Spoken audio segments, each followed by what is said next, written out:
Desmemoriar el centro, de manera generalizada y curiosamente cada vez con más vehemencia, el lamento de los medellinenses, y no solo de los llamados patrimonialistas, está centrado en la demolición del Teatro Junín.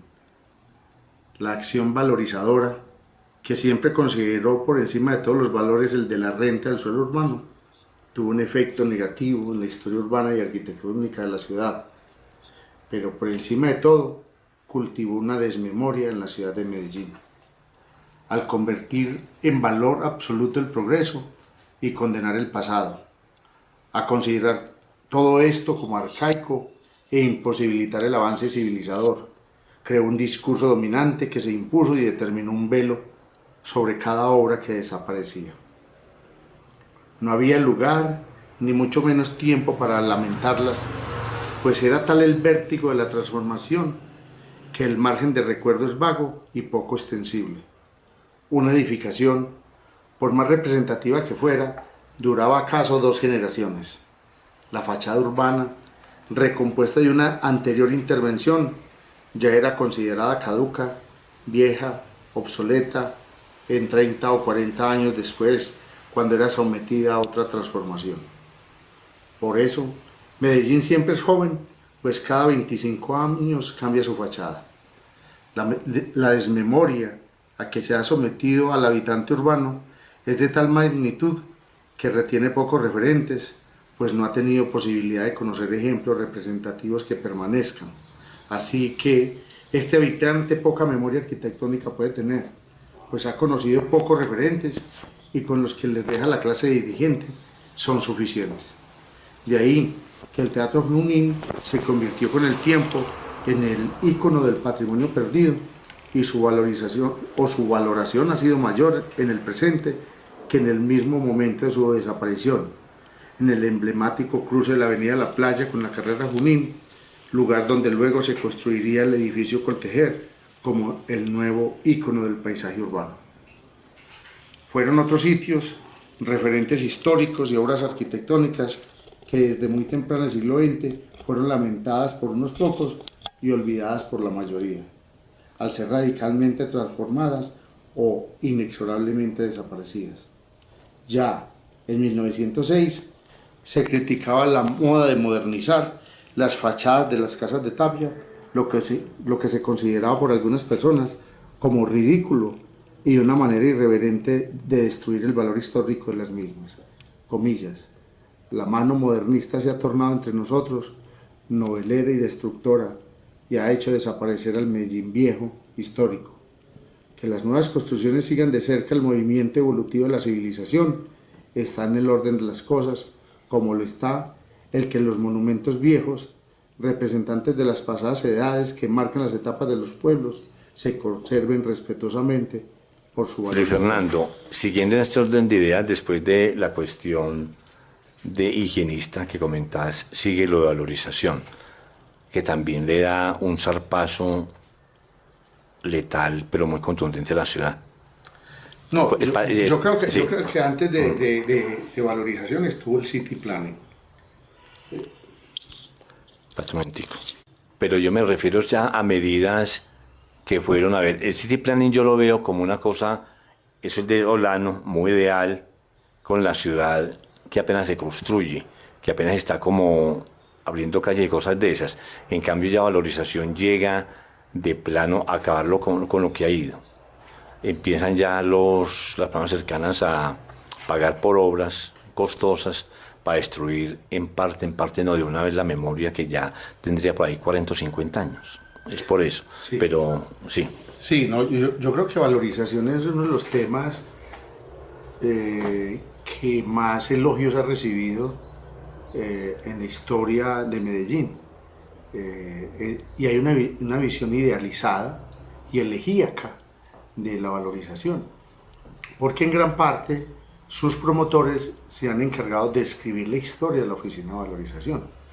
El libro de Jorge Restrepo Uribe, Medellín, su origen, progreso y desarrollo, es el que más hace apología, y desde allí muchos historiadores o personas que retoman ese libro, no necesariamente historiadores, repiten de manera crítica lo que Jorge Restrepo hace en ese libro, olvidándose que él fue el director de valorización.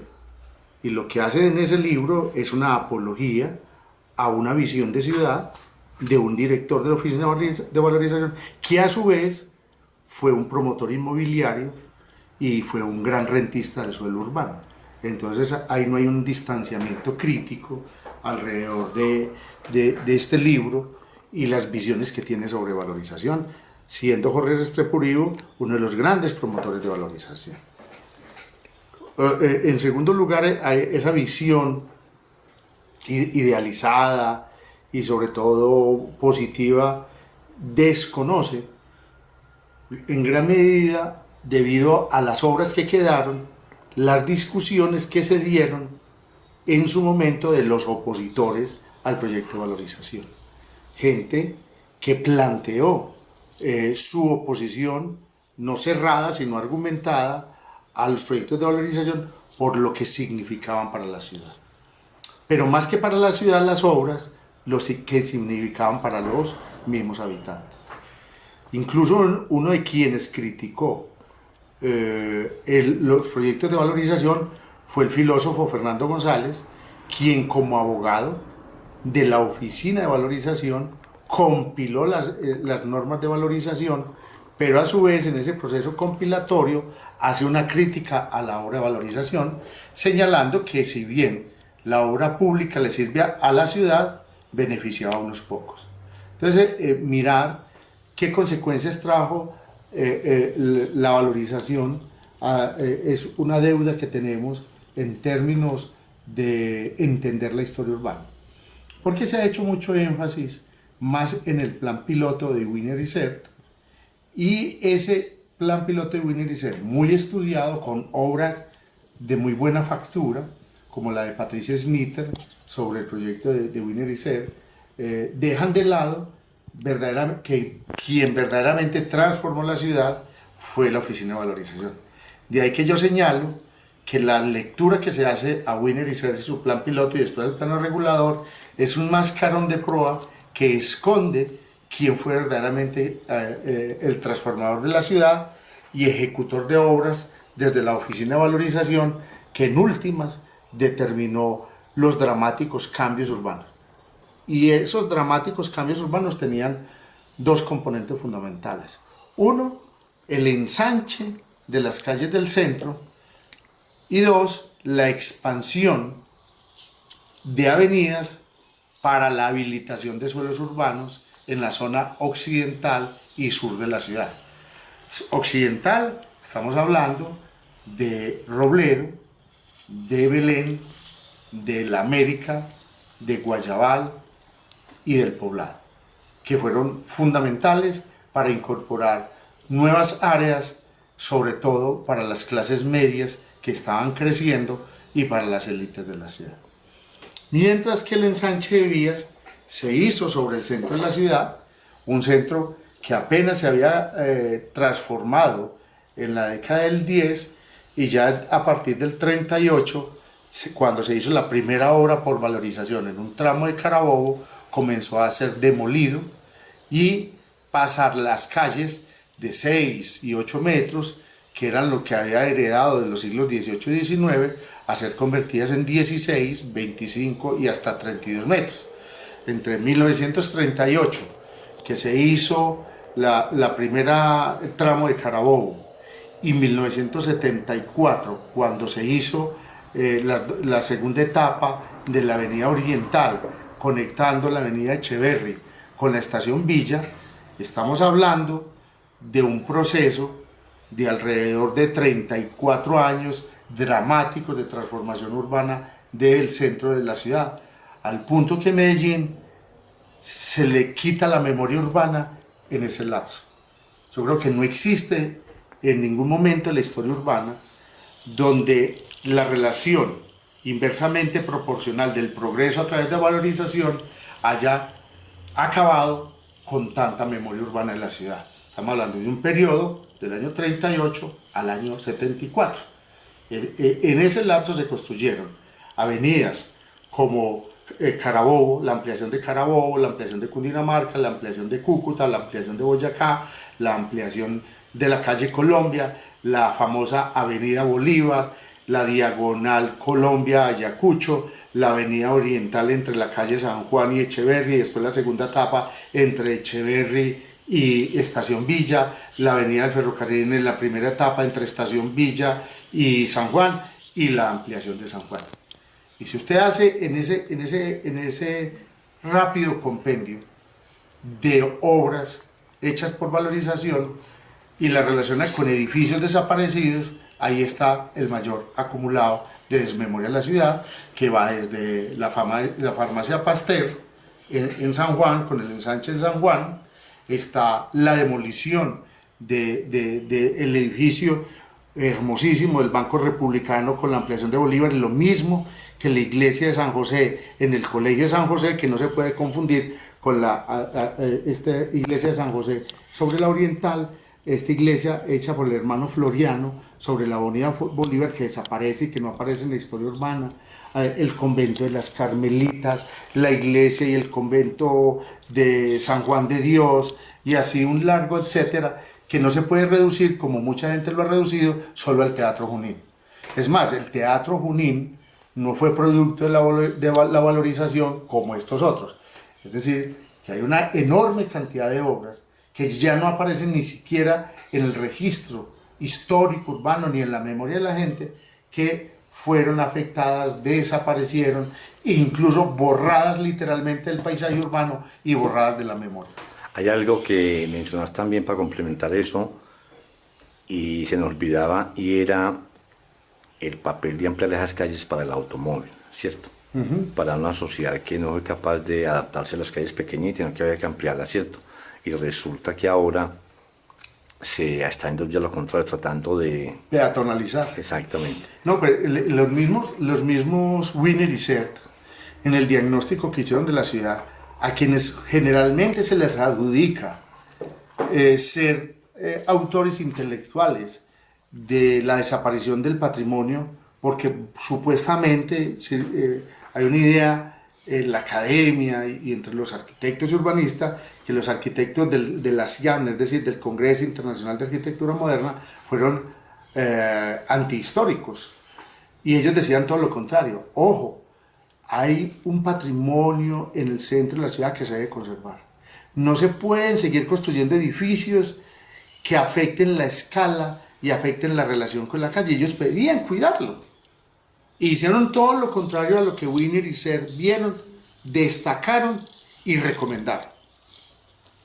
Porque precisamente a través de valorización se quería supuestamente ampliar las calles para la circulación vial, pero que en últimas también implicaba un negocio, una operación inmobiliaria muy fuerte.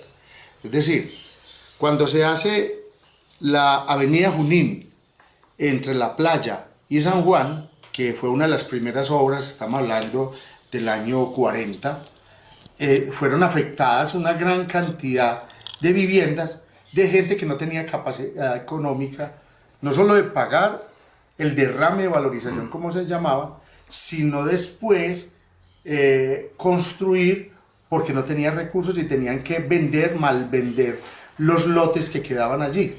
¿Y quiénes podían construir? Pues obviamente los inversionistas, los que tenían gran capital, y esto determinaba que se pudieran hacer edificios en altura.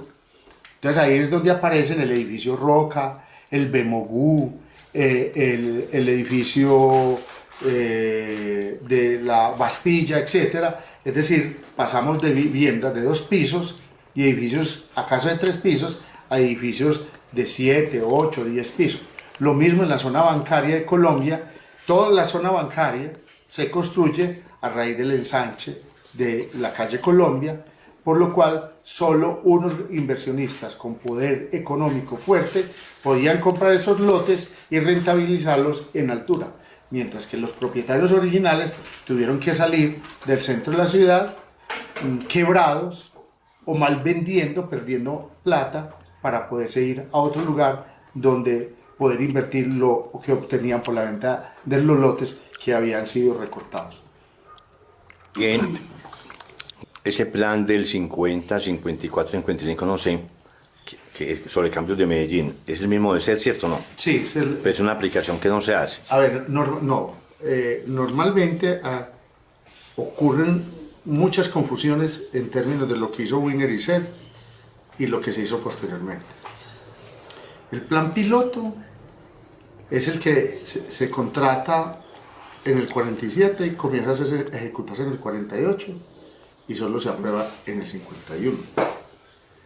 El plan piloto son como las directrices generales, de lo cual se encarga Wiener, el urbanista austriaco, José Luis Ser, el arquitecto y urbanista catalán, pero ambos residenciados en Nueva York, donde tenían su oficina, con un grupo de ingenieros hidrosanitarios y arquitectos, que eran algunos extranjeros y otros colombianos. Esas directrices generales se aprueban en el 51 y debe desarrollarse posteriormente lo que se llama el plano regulador.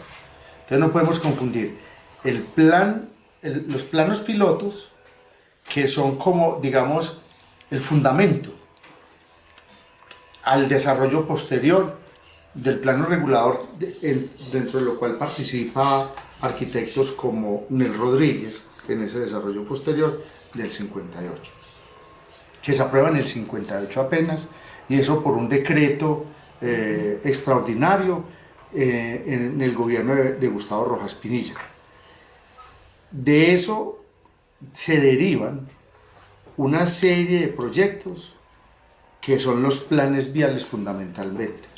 Esos planes viales que se aprueban en los años, son varios, y van desde finales del 50 y a lo largo de la década del 68, son los que en últimas tienen mayores efectos sobre la transformación de Medellín. Pero entonces a Wiener y Ser le adjudican muchas de las cosas que después desarrollan el plano regulador o después desarrollan los planes viales. De hecho, cuando José Luis Ser vino en los años 70 a un evento que se llamaba Interhabitat, él incluso se sorprendió y señalaba que eso no era lo que ellos habían planteado y que era muy diferente a lo que inicialmente ellos habían presupuestado y habían dado las directrices. Entonces normalmente se adjudica cosas que no son a Wiener y Ser. Sí se hicieron muchas obras, pero no estrictamente derivadas de la concepción inicial. Pongo un ejemplo. Wiener y Ser plantearon hacer un centro administrativo.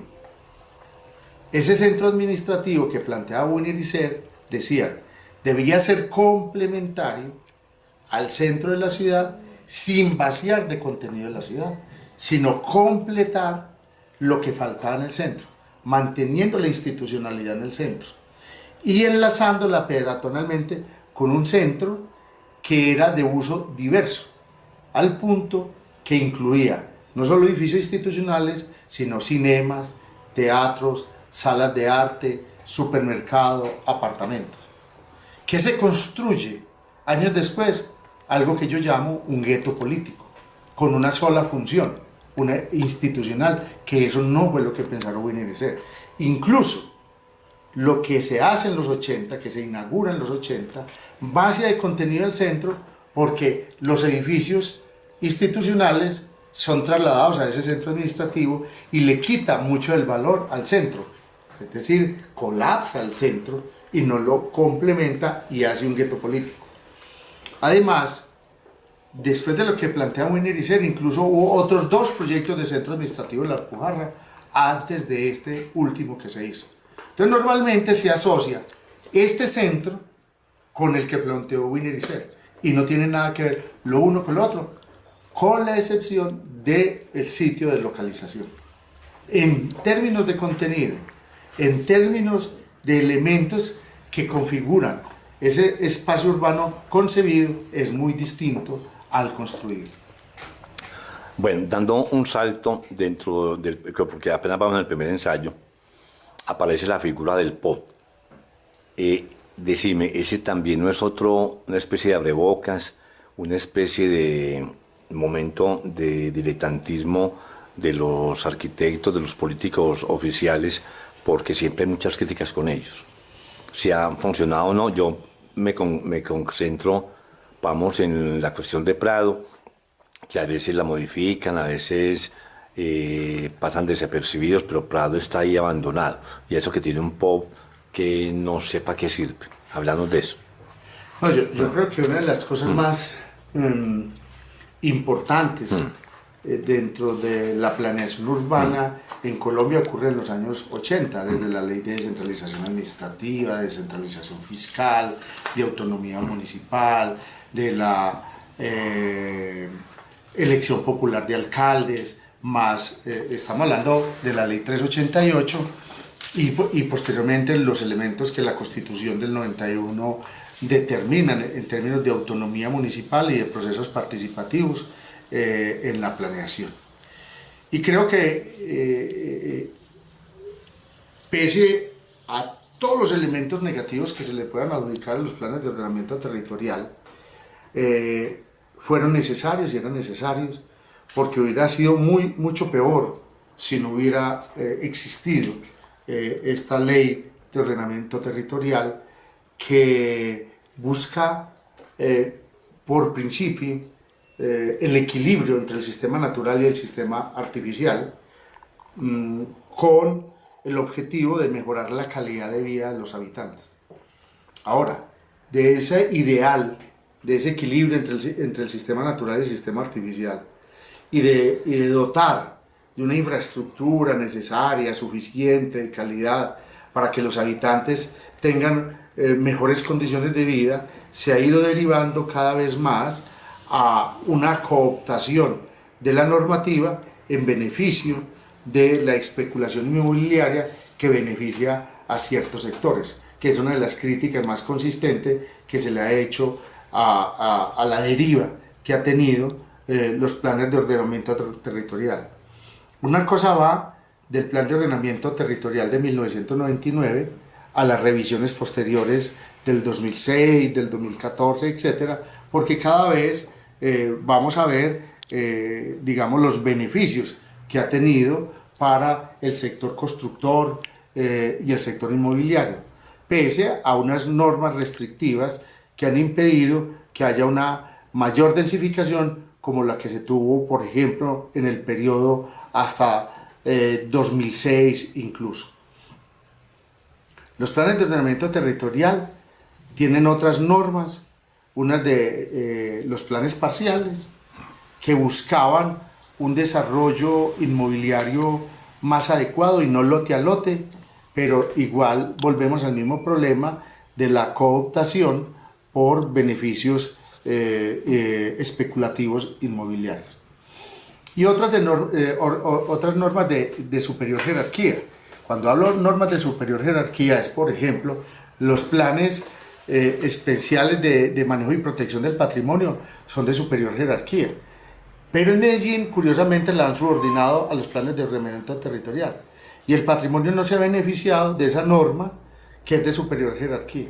Y ahí hay un problema grave, porque los planes especiales de manejo y protección aquí han estado subordinados o se demoraron por ejecutarse. Por ejemplo, lo que se definió desde el 99 se demoró 10 años para tener un plan especial de manejo y protección. Pero cuando ya se hizo, no se pudo cumplir a cabalidad y ya habían pasado 10 años con unos grandes daños y afectaciones al patrimonio. Entonces, ahí ha habido un problema de voluntad política y compatibilización de normas de superior jerarquía con lo que es el plan de ordenamiento territorial para el caso de Prado, donde se ha dicho mucho, pero se ha hecho poco o no se ha hecho lo que necesariamente se requiere para que un sector patrimonial de los pocos declarados dentro de Medellín tenga un mejor desarrollo inmobiliario y una mejor protección al patrimonio. Por ejemplo, ¿qué pasa con el plan de manejo que había para Ayacucho? Porque la idea era también como considerar toda esa fachada urbana para conservarla, pues porque igual ahí había varias casas de estilo republicano digamos, obviamente no tan llamativas, exuberantes, pero que en términos de paisaje urbano, pues sí conformaban una imagen potente y hablaban como de la historia de ese lugar. ¿Qué pasó con ese plan de manejo? No, primero no hubo plan de manejo sobre el sector de la calle Ayacucho. En segundo lugar, la obra se ejecuta en un momento en que por fin sale el plan especial de manejo y protección del centro de la ciudad y de Medellín, donde se incluyeron una serie de edificios en el listado de bienes patrimoniales, pero que curiosamente no se logró formalizar ante el Consejo. Pero si había pasado algo solo para Ayacucho.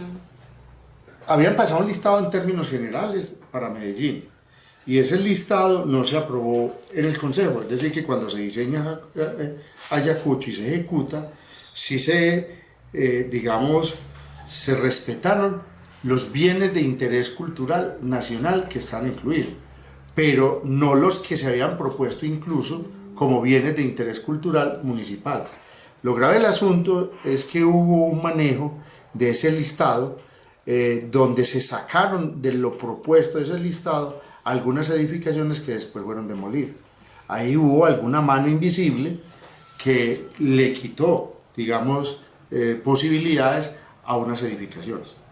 Pero el tema es más grave allá de una lista indicativa o de un inventario de bienes o de unas declaratorias. Es cómo la ciudad no ha aprendido las lecciones de intervenciones urbanas. A nosotros el corredor del tranvía de Ayacucho nos lo vendieron como un corredor verde. Y todos los renders y los videos basados en los renders eran los corredores verdes. Y hicieron un corredor gris. Y que es muy significativo además que todo ese corredor de pisos duros, de concreto, sea totalmente gris en una ciudad cada vez más plomiza y menos eterna primavera y menos guayacanes. En una vía tan emblemática como el eje de Ayacucho, que subía a Boyacá, y en su época primigenia del tranvía tenía una arborización que podemos apreciar en las fotos y que sobrevive alguno, pero con el famoso corredor verde desaparece. Solo algunas intervenciones de colectivos de manera crítica intenta hacer a través de digamos, urbanismo táctico, hacer una crítica a ese urbanismo duro. Pero lo grave tampoco es eso. Siempre, como se hizo en Carabobo, se hizo en Ayacucho. Solo era el corredor vial y no interesó ni la fachada ni el área de influencia, y por lo cual, mucho antes de construirse el tranvía propiamente dicho, ya las manzanas aledañas habían sido demolidas y las casas de valor habían sido transformadas en edificios en altura para vivienda de interés social, algunas de falsas de vivienda de interés social, que incluso fueron investigadas y siguen estando investigadas porque fue una estafa, digamos, a los propietarios y a esa, digamos, a esa tipología de vivienda vendida como de interés social que no era. Lo que quiere decir es que hacemos intervenciones sobre los corredores viales sin diseñar y sin definir políticas a las áreas aledañas de impacto y con las consecuencias y efectos que tienen en la transformación urbana aledaña de entornos de enorme calidad, incluso con efectos todavía más graves y secundarios a corredores viales a los que se traslada todo el impacto vial. ¿Qué quiere decir con esto? Bomboná se convirtió en un corredor vial de alta movilidad, con alto impacto ambiental, no solo por el ruido, por la contaminación auditiva, sino también por la contaminación por smog, CO2, etc. Y que afecta a una serie de viviendas también de enorme valor arquitectónico que ahora se transformaron en, digamos, locales comerciales o que fueron dañadas o que fueron afectadas por este nuevo corredor vial que para donde se trasladó la movilidad del eje de Ayacucho a esas calles aledañas. Es decir, que nunca tenemos unos planes de intervención integrales, no preveemos las consecuencias y por lo cual los efectos directos o indirectos o secundarios y terciarios no los preveemos. Yo creo que son lecciones que nunca hemos aprendido y parece que nunca aprenderemos frente a una realidad de obras de esta envergadura. Con el centro de Medellín. Hay algo que es yo creo que el texto menos crítico, que es positivo y me hace entrar en razón en ese sentido. Cada que hay un cambio, se lleva, a ver, ¿qué te digo yo a vos? No es la nostalgia per se, sino que un cambio abrupto se lleva un pedazo de historia muy grande de la ciudad, que eso no lo ven las personas, ¿cierto? Pero también trae consigo una adaptación de las personas y apropiación del espacio público, ¿cierto? Hablando más un poquito de eso. Sí, en términos de espacio público, soy del pensar con Manuel Delgado, que el concepto es muy reciente. Él lo señala en un libro, cómo el concepto de espacio público solo surge a finales del siglo XX. Antes no se hablaba de espacio público, antes se hablaba de la calle, de la plaza, etc. Medellín ha sido una ciudad muy cicatera, la clase dirigente muy mezquina para crear grandes escenarios para la gente. El mayor escenario que se creó luego del Parque de Berrío y el Parque de Bolívar fue el Bosque Centenario, que se convierte posteriormente en el Jardín Botánico, que después se transforma en la Administración Fajardo, en lo que tenemos hoy como Jardín Botánico. Pero en el 64, cuando se intentó hacer el gran plan de parques, que incluyó los cerros Nutibarra y el Cerro Volador, poco, digamos, se ha hecho con generosidad en términos de espacio para la gente. Y antes, incluso Medellín era un pueblo o una villa y después una ciudad de placitas y plazuelas. Acuérdense que nosotros tenemos un listado que la gente ni conoce. La placita Vergara, la Plaza Santander, la plazuela de San Ignacio, la plazuela de San José, la Plaza Rojas Pinilla, la placita de Sea. No son grandes espacios, son reductos que quedaron del acaso de un pedazo abandonado y que no pudieron construir, pero no fue un acto de generosidad. Y aún esas las desaparecimos. Incluso con el tranvía de Ayacucho pensábamos que la plazuela Uribe Uribe, que era la antigua plazuela de San Roque, la plazuela de San José y San Ignacio iban a encontrar una resignificación importante. Y no, ahora están intentando con San José, pero le metieron la estación del tranvía en un sector donde pudieron haberle ampliado y darle más ser más generosos con esa antigua plazuela que fue cercenada por la Avenida Oriental. Pero digamos así que en lo que queda, después la única otra gran contribución que se hizo fue el Parque San Antonio, que fue en el año 92 y va a la par con la construcción del viaducto del metro, que le van a aportar de alguna manera algunos elementos de espacio público con las estaciones y los bajos del viaducto y el Parque San Antonio. Pero en los procesos de transformación de Medellín, lo que siempre permaneció estable, adaptándose permanentemente, fueron la plazuela de San Ignacio, el Parque de Berrío y el Parque de Bolívar, que son los tres grandes espacios emblemáticos de la ciudad y del proceso de crecimiento urbano.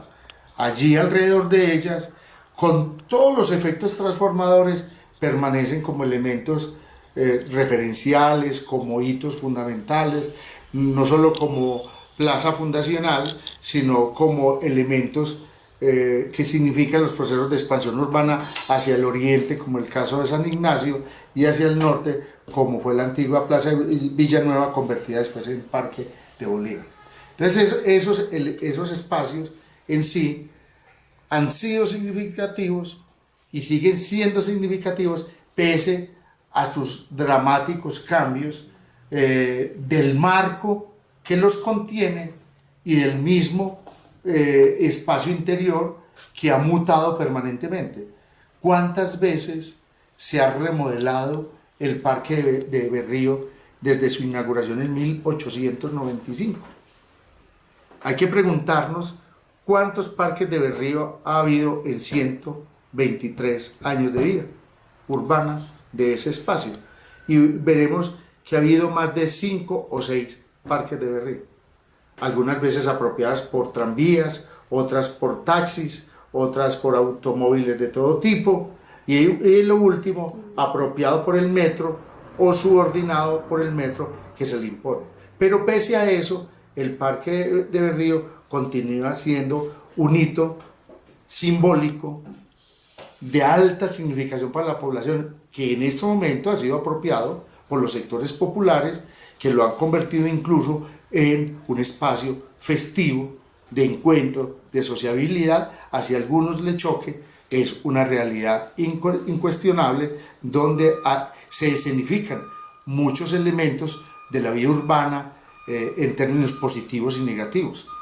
Hay un mercado, por ejemplo, del sexo impresionante entre el parque y las escalinatas del metro, pero que es una realidad, como lo hay también de los lustrabostas, de los músicos campesinos y populares, que tienen allí un gran escenario junto a los vendedores ambulantes, y hay que decirlo también de los cosquilleros y de toda clase de ladrones que pululan todavía en el centro. Yo creo que eso es jugando un poco con una frase ya muy usada, muy manida, y socorrida de Mario Vargas Llosa cuando se jodió Lima. Pues tomando un poquito ese texto, y sin caer en la nostalgia de que hubo una época dorada de la arquitectura de Medellín, sí hay que decir que hubo un tiempo donde la arquitectura logró unas cotas muy altas y unos mejores estándares de desarrollo arquitectónico. Es deprimente ver hoy en Medellín como un elemento que fue fundamental de la arquitectura, como fue el piso noble, que es, digamos, la relación que establece la calle mediando el andén y el zócalo urbano con el edificio en altura, que fue una tipología arquitectónica desarrollada entre los 40, los 50 y los 60, hoy ha sido degradada. Estos pisos nobles, por su mismo nombre, implicaban una entrada a unos espacios, si se quiere, ceremoniales, rituales, así sea para el comercio o la economía, eran pensados de una manera sólida, con materiales muchas veces importados, como la carpintería metálica de sus puertas y ventanas, los acabados de las fachadas, ya fuera en piedra arenisca o piedra bogotana o mármoles, etcétera, que hacían precisamente que ese contacto con la calle fuera mucho más agradable, mucho más refinado y de gran factura. Y hoy han sido horadados, han sido demolidos para darle lugar a todo a 5000, a todo a 1000, en ese proceso de conversión de ese zócalo urbano en unas vidrieras, en unas vitrinas de chinerías y de ventas de baja factura. Y eso ha empobrecido, digamos, la fachada urbana del centro de la ciudad. En parte tiene que ver con eso, pero también tiene que ver en parte con un proceso de producción de arquitecturas que no tiene en cuenta precisamente esa calidad arquitectónica, y se instaura, digamos, la arquitectura más ramplona, más simplificada. Aquello que el International Style, que se me les llamaba, o el funcionalismo, lo utilizaron para volver cajones seriados, edificios sin ninguna estética, sin ningún respeto por la fachada urbana, etc. Ahí es donde también comienza una de las grandes carencias, una de las grandes falencias y de destrucción del centro de la ciudad, con unos edificios de muy mala calidad arquitectónica. Entonces yo creo que la pregunta de cuándo se jodió la arquitectura en Medellín tiene que ver cuando el principio de rentabilidad económica interesó más que el principio de ennoblecer la fachada urbana. Entonces ahí ya tenemos una fractura que empobrece el Esto centro de la sobre ciudad. estar imaginando el centro de Medellín nos da esta posibilidad interpretativa y es lo siguiente. La realidad es que ya Medellín se vuelve súper grande y el centro, la ciudad inicial queda como centro histórico, ¿cierto? Pero ese centro histórico ha sido masacrado, reelaborado, edificado y cada vez más se persiste en dañarlo, pero cada vez más hay unos que persistimos en buscarlo, ¿cierto? Entonces cuando hablas de esa manera tan contundente,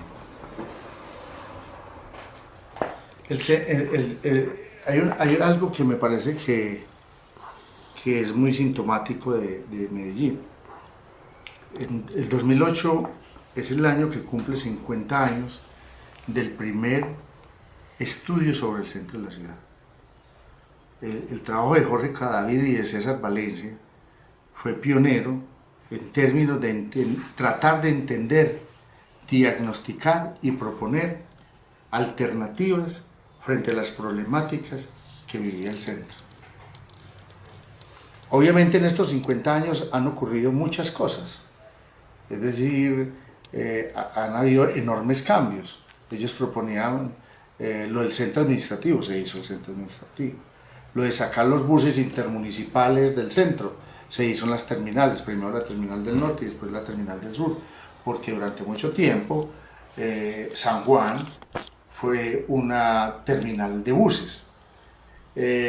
Sobre disminuir el impacto vial, se ha hecho, pero hay cosas que siguen siendo constantes en el centro. Por decir algo, la disputa del peatón con el vehículo, eso ya lo planteaban ellos. La disputa del peatón con los vendedores ambulantes sigue siendo real. El problema de contaminación del aire ya lo señalaban ellos, de la falta de urbanización ya lo señalaban ellos. Es decir, ahí hay unas realidades que siguen siendo incuestionables pese a la transformación que ocurre en los 50 años. Pero ocurren cosas todavía mucho más dramáticas. Ellos señalan zonas con alto deterioro y ellos son casi los mismos: Niquitao, San Lorenzo, La Valladera, Guayaquil, lo que se llama Barrio Triste Guayaquil, Estación Villa, que hoy es la minorista, y la zona aledaña que sigue siendo deprimida, y que ellos planteaban formas de intervención urbana allí para superar la situación. Entonces, en estos 50 años no celebrados de este estudio pionero, y sobre todo no debatido académicamente para poder saber qué se cumplió y qué no se cumplió, y qué sigue siendo válido en términos interpretativos hecho por este estudio, que obviamente es para otra ciudad muy diferente a la que vivimos ahora, porque el centro era para una ciudad, ahora tenemos un centro metropolitano con otras dimensiones, con otras demandas, con una población, digamos, residencial menor a la que a ellos les tocó, y sobre todo con una población en tránsito mucho mayor y más activa que la de esa época, que se ha quintuplicado frente a lo que ellos, digamos, diagnosticaron. El centro, una ciudad, o ninguna ciudad, con excepción del modelo de ciudad del vehículo americana, puede vivir sin su centro histórico. Ninguna ciudad que funcione de manera adecuada puede vivir sin un centro histórico funcionando, digamos, de la mejor manera. Y el centro de Medellín no funciona de la mejor manera. Es vital, es activo, tiene una energía enorme, pero esa energía se ha ido canalizando cada vez más a lo mercantil, al comercio, y menos a lo residencial, a lo cultural, a la sociabilidad, etc. Si esa tendencia se mantiene, ese centro va a perder toda la vitalidad y la riqueza que tiene todavía. Es decir, si no es diversa, si no es plural y si no se superan unos procesos de deterioro que son dramáticos, el centro seguirá siendo el reflejo de una ciudad como Medellín que tiene grandes problemáticas.